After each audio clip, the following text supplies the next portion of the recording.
وقال الذين كفروا لرسلهم لنخرجنكم من أرضنا أو لتعودن في ملتنا فأوحى إليهم ربهم لنهلكن الظالمين ولنسكننكم الأرض من بعدهم ذلك لمن خاف مقامي وخاف وعيد واستفتحوا وخاب كل جبار عنيد من ورائه جهنم ويسقى من ماء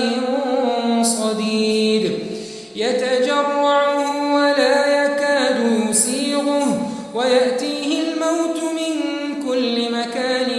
وما هو بميت ومن ورائه عذاب غليظ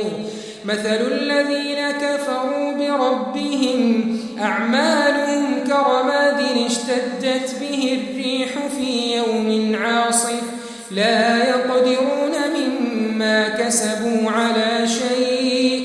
ذلك هو الضلال البعيد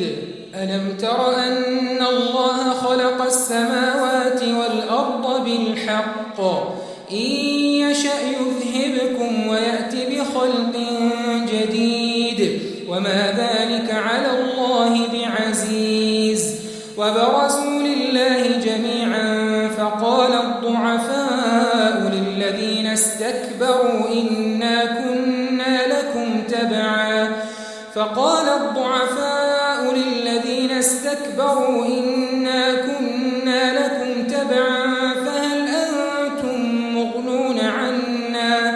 فهل أنتم مغنون عنا من عذاب الله من شيء